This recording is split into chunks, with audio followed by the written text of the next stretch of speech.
On October 22, 1989, 11-year-old Jacob Wetterling disappeared in St. Joseph, Minnesota. His disappearance became one of the most significant and prolonged cases in U.S. history. Jacob was an ordinary boy who loved riding his bike and spending time with his friends. However, that day would change the lives of his family forever and set the stage for a tragic mystery that would remain unsolved for decades.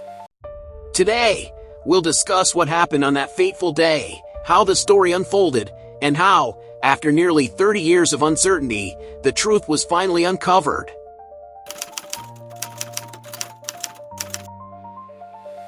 The story begins on the evening of October 22, 1989. Jacob, his brother Trevor, and their friend Aaron were riding bikes around their hometown. The weather was typical for autumn, and the boys had no idea that this would be the last day they would spend together. The boys passed a local convenience store and were on their way home when something unexpected happened. A strange man appeared on the road. He was wearing a mask and acted very strangely. He ordered the boys to lie down on the ground, asked their ages, and then, as it would later be revealed, said he was taking one of them with him. Jacob, perhaps unaware of the danger, was taken by this man.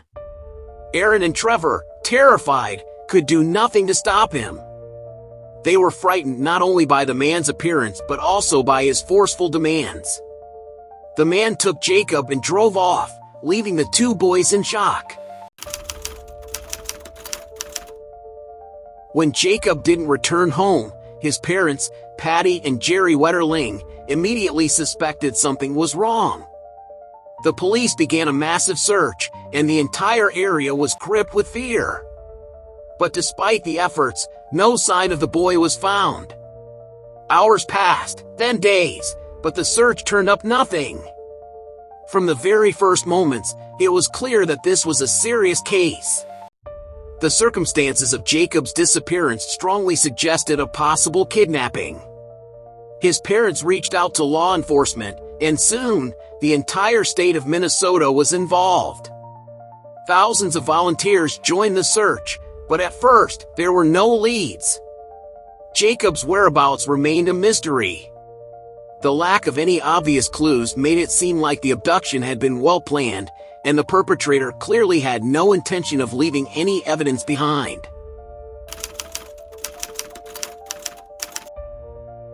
As the search efforts failed to yield results, the police turned their focus to gathering clues.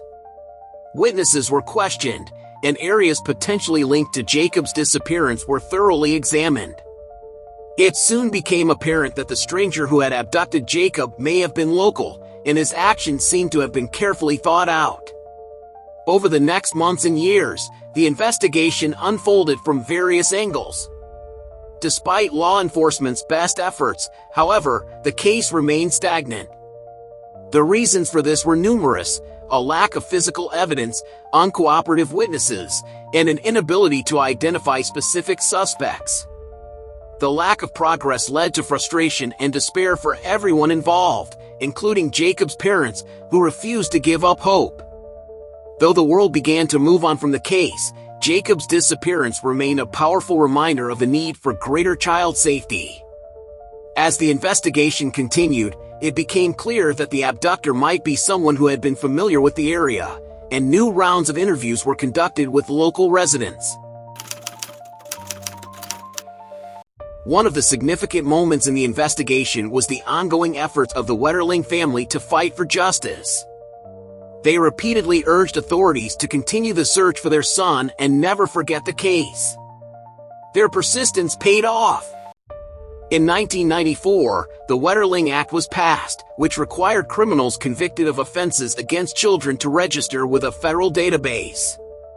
This law became a cornerstone of future changes to U.S. legislation aimed at improving child safety. This law also contributed to the creation of a national sex offender registry, which helped law enforcement track sex offenders and, in many cases, locate previously unidentified perpetrators.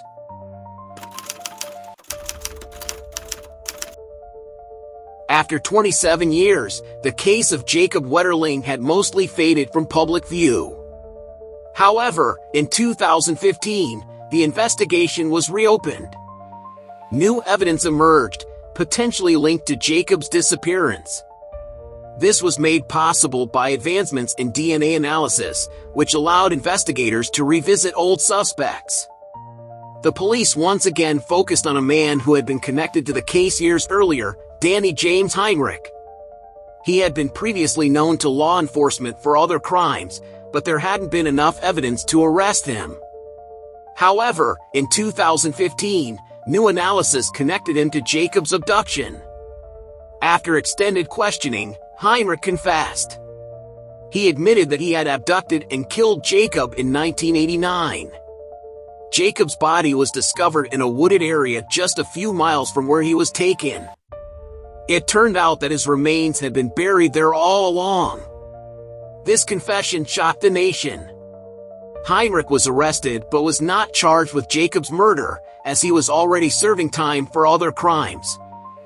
He was sentenced to 20 years in prison for possession of child pornography, but the key detail was that the perpetrator was finally caught and, although not convicted for murder, was still behind bars. Though Jacob did not return home, his disappearance changed many aspects of child safety laws in the U.S. From the passage of the Wetterling Act to other laws aimed at enhancing child protection, the U.S. government became much more proactive in securing the safety of children. The case of Jacob Wetterling stands as a symbol of the ongoing struggle for justice and child protection. His parents, Patty and Jerry, never stopped fighting to find their son, even when it seemed like the answers would never come. And their efforts led to meaningful change. Today, we can only hope that tragedies like this become rarer thanks to changes in the law and increased societal attention to the safety of children. The case of Jacob Wetterling left an indelible mark in U.S. history, serving as a stark reminder of the importance of child protection and the fight against crimes committed against them. Despite many years of unsuccessful searches and investigations, the persistence and determination of the Wetterling family played a key role in changing legislation. The Wetterling Act, passed after the boy's disappearance, became the foundation for broader reforms aimed at ensuring the safety of children in the U.S. It also marked a crucial step toward the creation of a national registry for offenders convicted of crimes against children. Though Jacob did not return home, his story became a symbol of the fight for justice and a reminder of the importance of never forgetting those who go missing. The acknowledgement and conviction of the perpetrator finally brought some solace to his family, but they, like millions of others, realized that such tragedies should be exceptions, not the norm. Jacob's story reminds us that child safety is the responsibility of society as a whole, and each of us must be ready to protect the most vulnerable.